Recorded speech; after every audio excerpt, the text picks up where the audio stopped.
you. Member for Riverstone. Thank you, Madam Speaker. My question is directed to the Minister for Counter-Terrorism, Minister for Corrections and Minister for Veterans Affairs. I'll leave him alone. What is the government doing to ensure New South Wales has the strongest counter-terrorism measures in the country? Thank you. Call the Minister for Counter-Terrorism, Corrections and Veterans Affairs. Thank you, Madam Speaker, and I'm grateful to the member for Riverstone for asking me a question about security and safety, because Lord knows I won't get a question about security and safety from the Leader of the Opposition. He's way too busy being compromised by foreign powers. He's way too busy being compromised by overseas interests.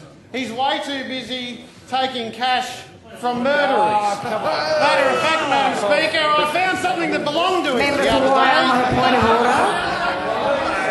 Minister, resume your seat. Minister, resume your seat. Member for Wyong. If we're going to have continual time-wasting points of order... That's not a controversy. I'm going to hear it, so before you get your knickers in a knot, some of you. Point. I beg your pardon. Member for Wyong. Yes. If that doesn't contravene Standing Order 73, then nothing does. So did both censure motions, actually. Speaker, I'm just tabling it. Read those. It can be converted to Resume foreign your currency seat. for him if he needs. Thank you. Resume your seat. I take the point of order. I do warn the Minister about making Madam those kind of Speaker, comments. Thank you. My point being, I tabled that document, Madam Stop Speaker, the clock. because Member for Swansea on a point of order. If it's time, I'll be sick or sit in or 4 promised o'clock. to give back Resume your seat. $250,000 and he hasn't. Just resume It's your blood seat. money. Just resume your seat. Member for Swansea on a point of order. Madam Speaker, Yes. obviously the Minister is using No, a what's prop. the point of order? Yes, okay. And can I just would like to ask the Minister Thank you. if he No, got you that don't from ask the Minister Newcastle. anything. You don't. You It's a lot don't. more than Newcastle could see. You could You buy don't ask the Newcastle with the Minister amount of money anything. that the Member for Leader of the Swansea, Opposition sit down and has taken. stop shouting or you're out of the chamber. Madam Now, Speaker, I do warn the Minister about props. Thank you. the prop has disappeared, Madam Speaker, but Good. the Thank fact you. remains that he owes us $250,000. The fact of the matter is, the Leader of the Opposition owes the people of New South Wales $250,000. I wouldn't start if I was you, my friend. I'd be sitting down if I was you. Resume your seat and stop the clock. There are 2 points of order. What are they? The first one is Standing Order 129. The question was about counter-terrorism, and what the Minister is talking about has nothing to do with counter-terrorism. It's about counter-change. The second thing is Standing Order 73 is seeking to impugn the reputation of the opposition leader, and he needs to I think that matter on the return of certain monies has been He's canvassed in taken the the money press of a murderer. It's a widely. statement of fact. Like you signed a false statute Canvass. declaration, he Resume your took money seat. from a murderer. It's a statement of fact. It's on the public Resume your domain. seat. Resume. If you don't sit down when I tell you to resume your seat, you've 1, 2, 3 will be out. You're all on 3 calls. Resume your seat. Member for Fairfield, remove yourself from the chamber for 3 hours. Was that a Standing Order 73 issue, I'd imagine? That's you, Member for Fairfield. Out you go. I don't have a card. No, I'm not going to take a point of order until the House... Oh, really? No. It's 3 hours for the member for Fairfield.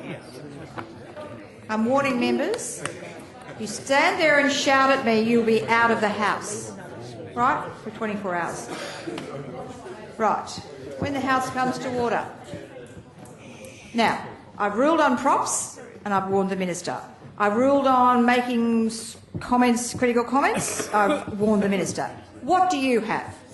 Madam Speaker, my point of order is 250 Part 5. Oh, You instructed the Minister to sit down while the point of order was being taken against him, and the Minister sat down and then ignored your instruction and resumed his feet. And as you the know, Minister under would never 250 Part ignore my 5, instructions, trust me. the Resume your President seat. cannot. You're being facetious and childish. Resume your seat. It's a standing order. Resume your seat.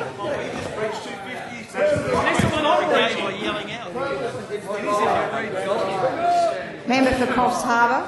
The clock is stopped so that I can hear some of this. Point of order, I would suggest that the member for Cessnock just preached If he wishes to stand by that standing order, he should be able to say. Absolutely. But I'm such a tolerant speaker, you see. I'm so kind. Member for Lakemba. Madam Speaker, mine when I got up to stand up was to ask you to direct the Minister Are to you, speak through you arguing with me?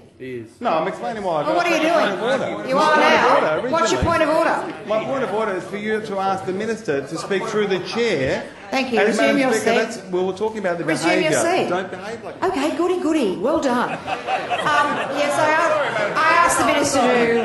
And Madam Speaker, I'm sorry.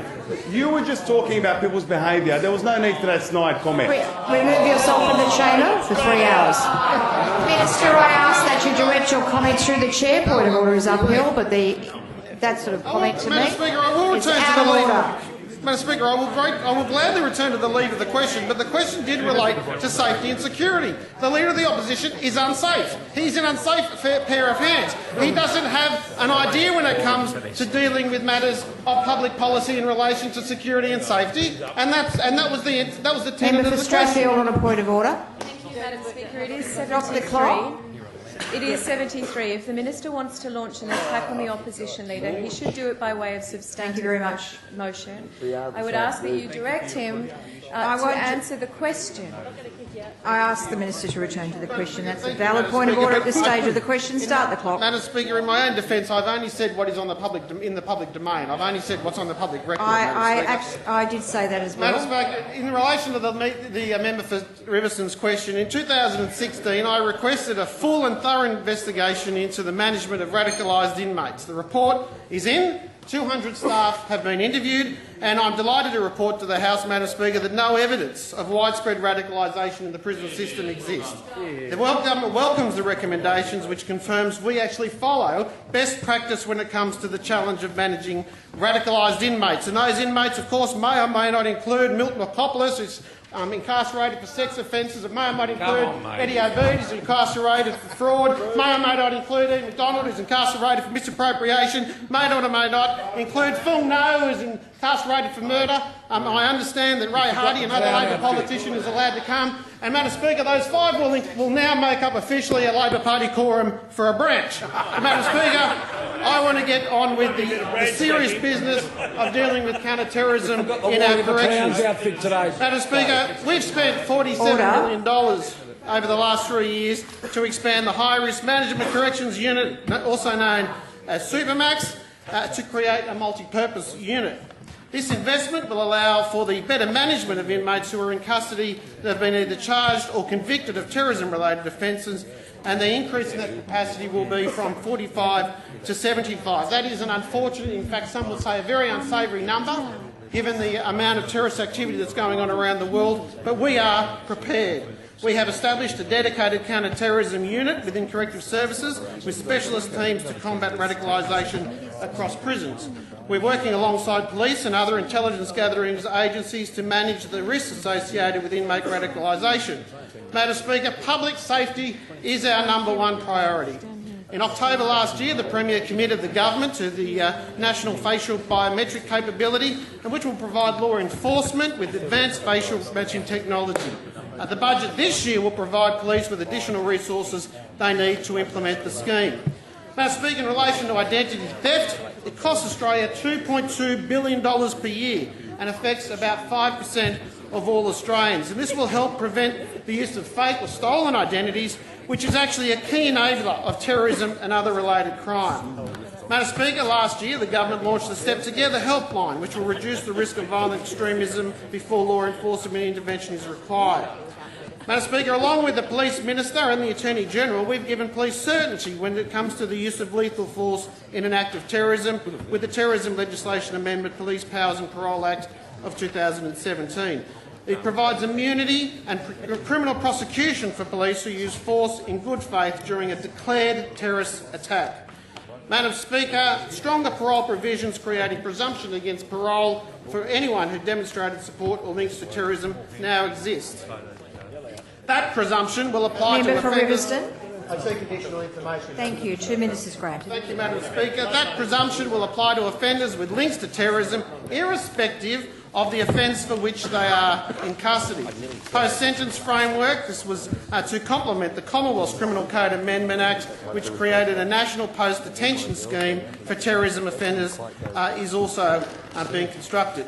This allows the Supreme Court to impose an extended supervision or a continued detention order upon an inmate if the offender possesses an unacceptable risk of committing a terrorism-related offence post-sentence. Madam Speaker, we are also working on legislation to restrict extremist material and propaganda being circulated or distributed amongst correctional centres. This will ban the viewing, possession and distribution of extremist materials in New South Wales jails, and this will also stop inhibiting their rehabilitation and stop the increase of risk of radicalisation to other inmates. Thank you. Call the member.